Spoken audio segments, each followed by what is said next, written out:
And I mean, one of the poses that I would like to fight also, like hopefully very pretty soon, maybe yeah, maybe after, because definitely I spoke to Danny and I think he's working something and maybe hopefully I might come out in December before the year ends, and then maybe hopefully next year. Now it will be a good fight for me to fight someone like Gambosis. You know what I mean?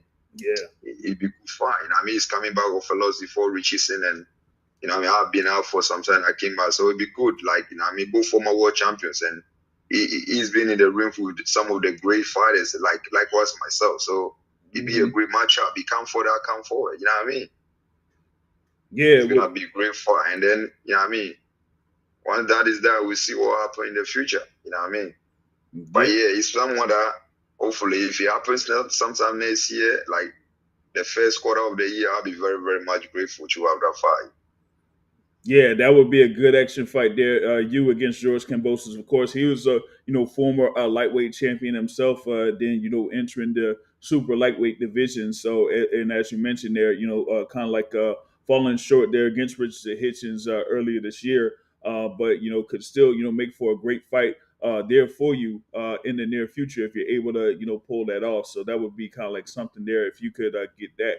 Now, another thing that we kind of mentioned in a previous conversation is like your involvement with boxing overseas back in your home country and things like that. So you kind of talk about what goes on there in the country and how things kind of develop or think or stuff like that. So it's kind of like a growing process there to have the fights in Ghana and have events in Ghana and things like that. So kind of like talk about being involved with that with that boxing thing there in your Yeah, country. And I know most, that it's most, been some time that you've actually had a yeah, fight out there. It's been like since what 2017 since you had yeah, a my fight last there, fight, man. that's true. Yeah. Yeah, most definitely. Recently, I mean, I had a show in Ghana, and I mean,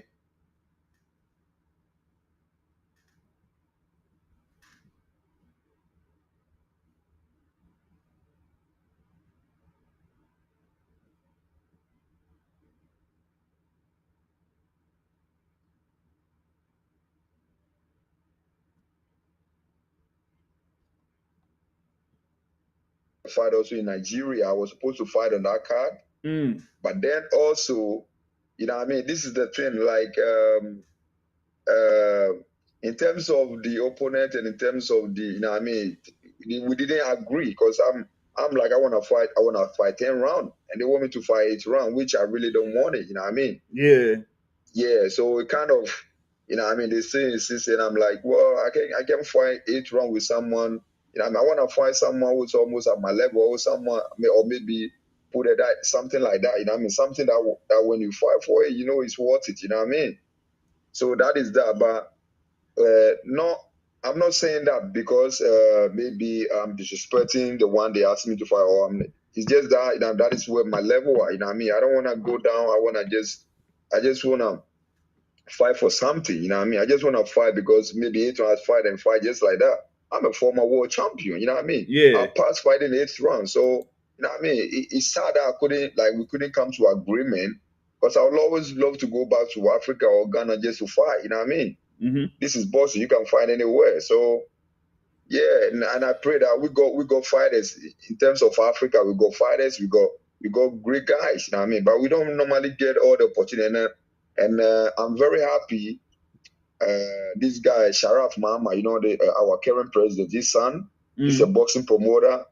I mean, he was able to collaborate with American to have that show in Ghana, and then American went to Nigeria to do the same thing. That means American has got a plan for Africa, which I would love to part of. I would love to be part of it. You know what I mean? Because Hmm. this is Africa. You know what I mean? This is where I come from. Yeah. So it's always be good to go back after fighting all over the world, go back to Africa and then let them see me live. You know what I mean? Before baby, before I end my career. So I love to be part of something. I pray that he's got a show in December. So I pray this time around, maybe everything will be all right now. I'll represent myself.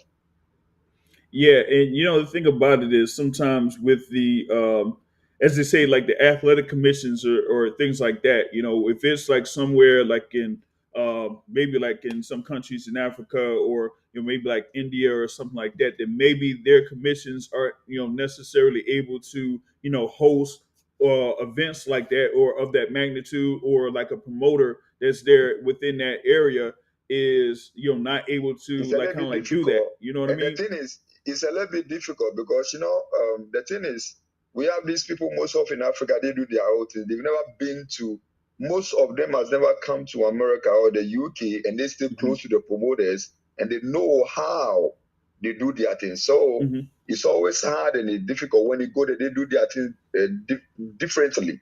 So, you know what I mean? Yeah. You think, oh, what are they doing? But it's just that we got to go out there more with, what I mean, with what American is doing. Is doing a great job. The more they do that, the more they're gonna learn from it, Hmm. and then they'll try to, what I mean, because Africa, Ghana, we love boxing, man. You should see the crowd and the way the people done like singing, you know what I mean, and the crowd is so you never seen that kind of a crowd, and the way people are singing, cheering their whatever they are supporting on. You never see that in anywhere except Africa. Mm.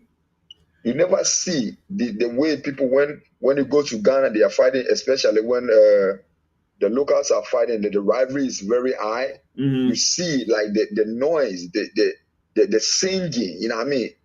You can never see that in anywhere in this world except Ghana or Africa.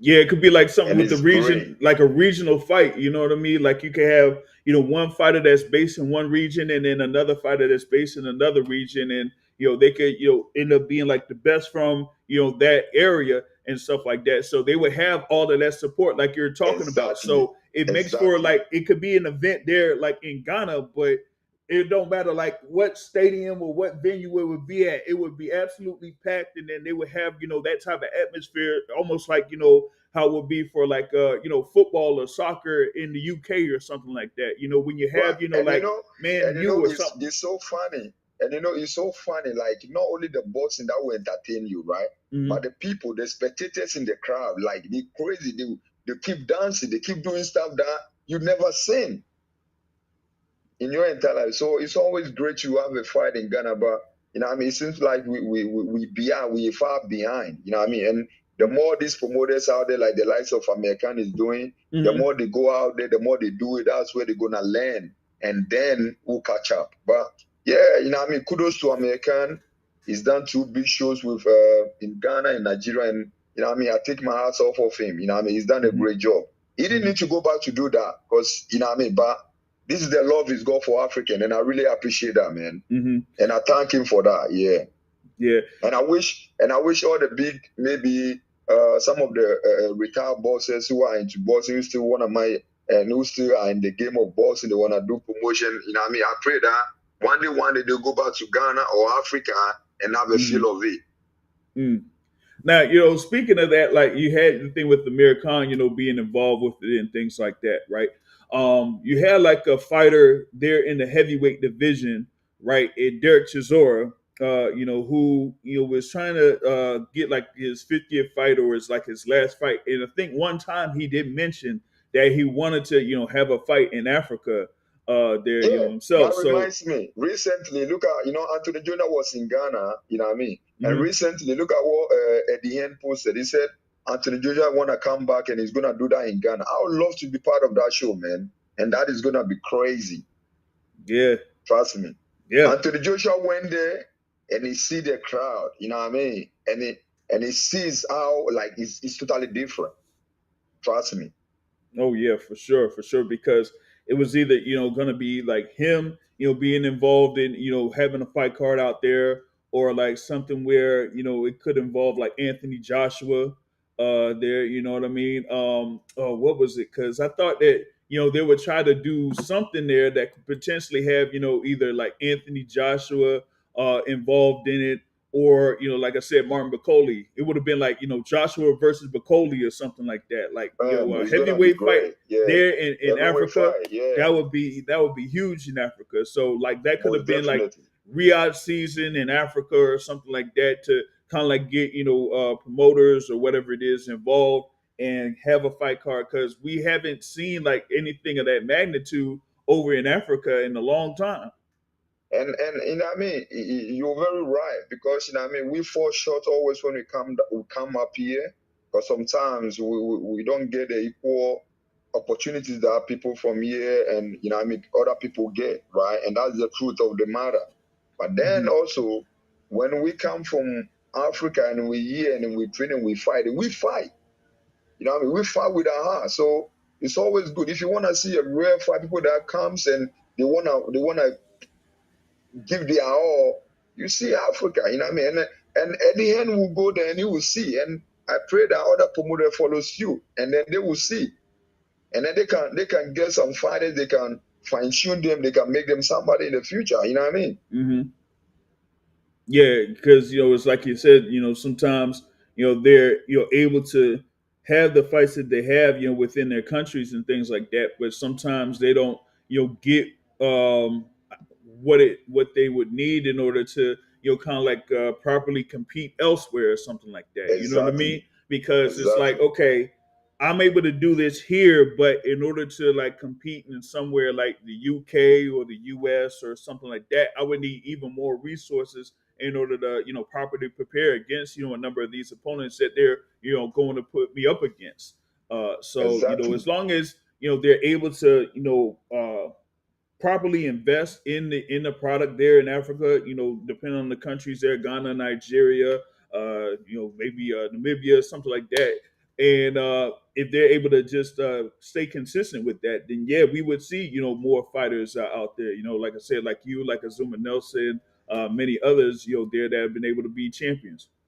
Yeah, and the truth is also, you know, what I mean, when our guys, the thing is something like with for me, I gotta say my country and I gotta chew them down. You know, what I mean, I gotta say this because the thing is, when these trainers got a chance or the bosses got a chance, they learn what they got to learn over here, and they bring it over back to them so that it teach them. They don't listen.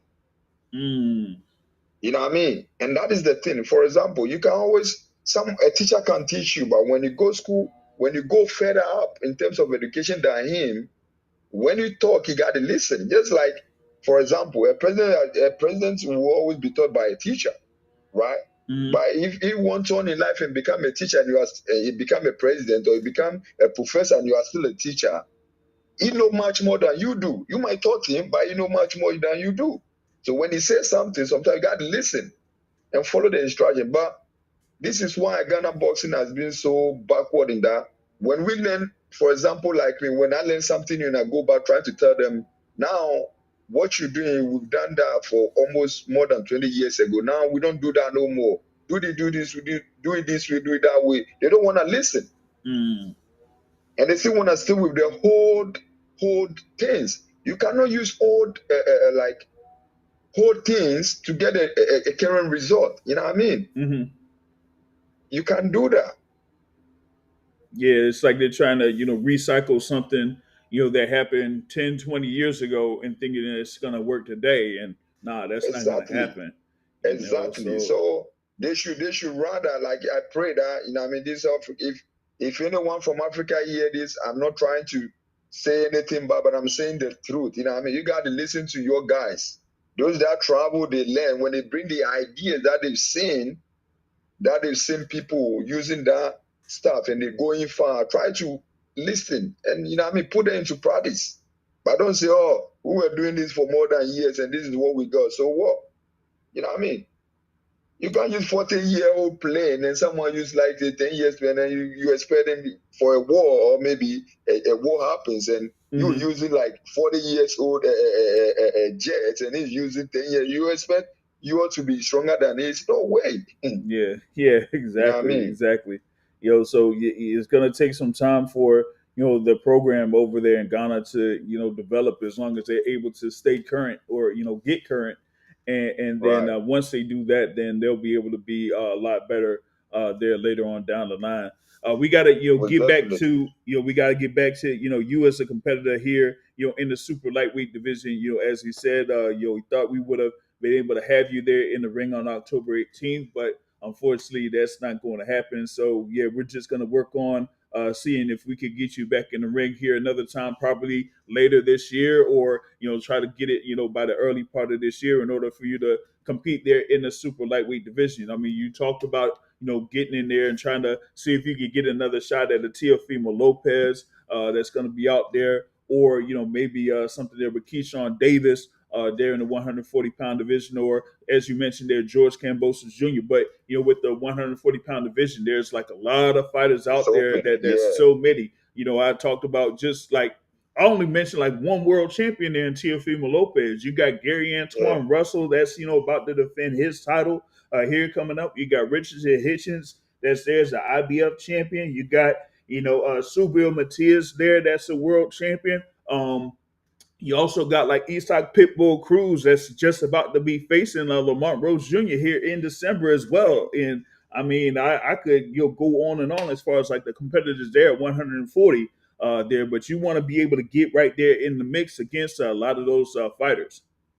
yeah, most definitely. And I think for me, getting this crack before the year ends will really, put me somewhere that I could get any of that. And then maybe if things happen, Gambosis fights come on after that. Definitely that should be in there. Mm-hmm. If it happens, yeah. So just looking forward to, I'm looking forward for the challenge, man. I'm just looking forward to it. Yeah, exactly, man. It's about being ready for a number of those challenges there at 140 pounds. Because you have these opportunities that come up in boxing. Sometimes you never know. You could have like an instance like this here for October. So you gotta see if there's going to be something else available, because at times you have the instance where you could have like extended layoffs, so to speak, right? Yeah, Because you see what happened, like what I would say, like after the fights with Lopez and Vasyl Lomachenko, there that yeah, it's like you get like an extended period of time before another fight is there and yeah. comes up too. So that's the other key thing, is like it's one thing, I always say it's one thing to be in the gym and prepare for a fight, but it's completely different when you're able to have fight after fight after fight, or at least Yeah, fight 2 or 3 times in a year. You know what I mean? that's true. That's very true. Yeah, Because if you have something like, if you have 2 fights in a year, or you have something lined up for, even 3 fights a year, then you'll be preparing for a fight. You have the fight, it goes become down, sharper. and then Yeah, become you sharper. go right back in the gym. If you get another fight Yeah, lined up, you don't have to have that much off, time off, or all season, as they say there, before waiting for another fight. right. That's very true. You're right. I agree with you. Yeah. So the thing is like, we got, a guy there, shout out to Dan Raja there, to, get you in the mix and get you going, putting you in positions, for these fights and things like that. So that way you'll be able to, properly prepare and train. So, but, how is it there as far as like being in the New York City area and training there at the gyms over there in New York City? It's always good. New York is my home since I came to America since 2015. New York has been my home. So, and I love my trainers, Gary, Hmm. Andre, and all the guys that come to the gym. The people that I work with since I've been here. Uh, uh, Louis, my conditional trainer, Skoda, he's a great guy, So all these guys, I love them, and they always love me. So, they love me too. So it's kind of Saddam Ali, we've been, Richie Singh, with, all these guys, man, we family. So I love it out here, man. I love it.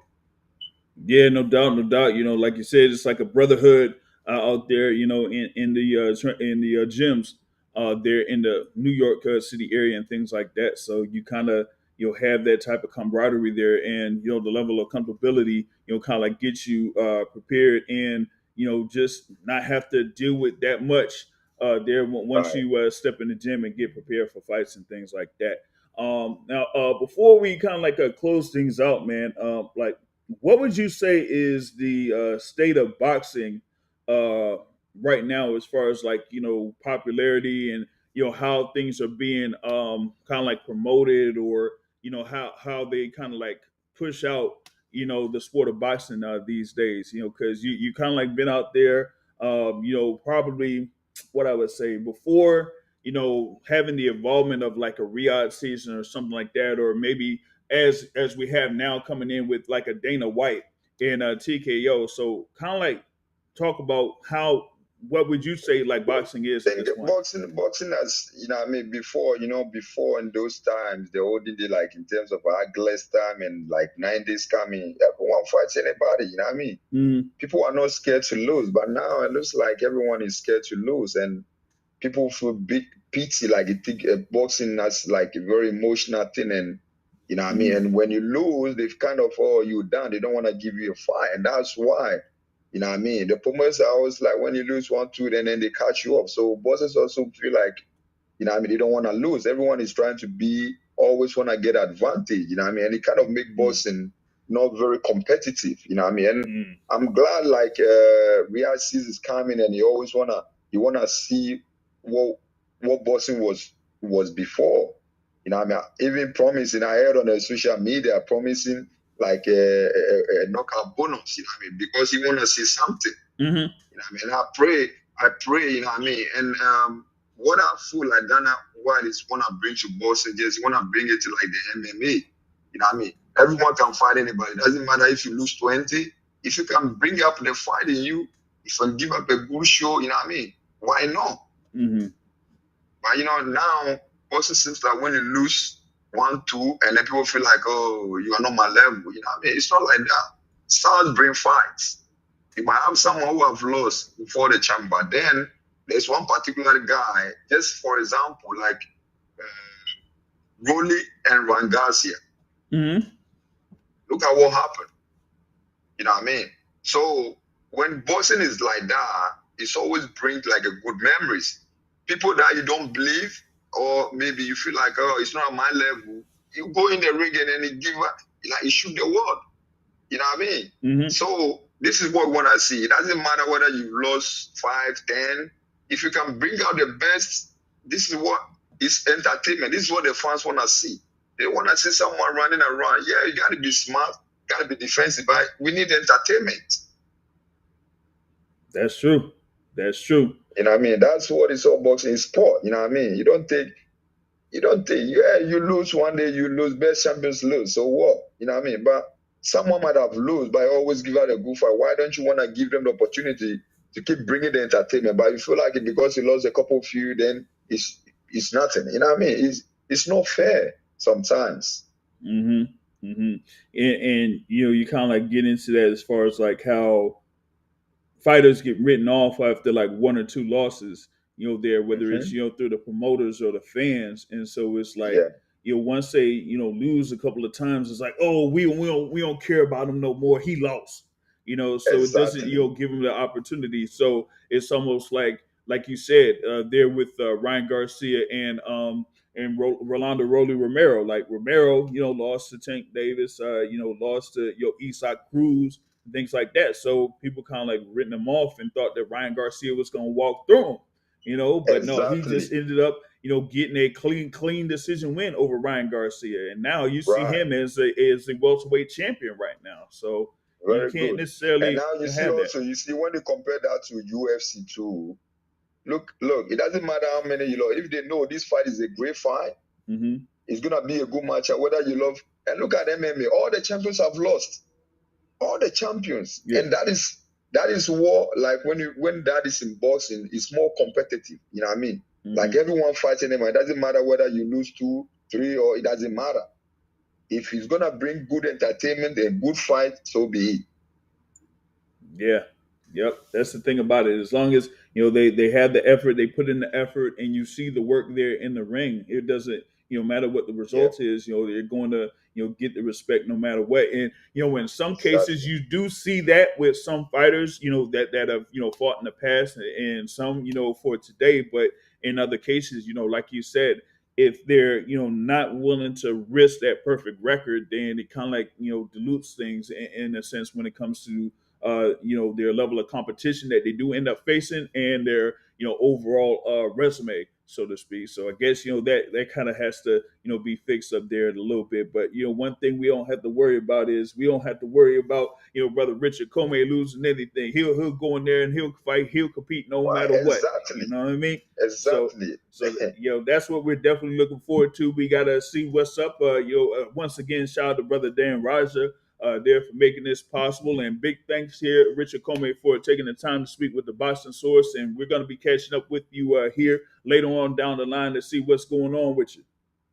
All right, James. Thank you so much. Yeah, God not bless. a problem, man. Peace out. Yes.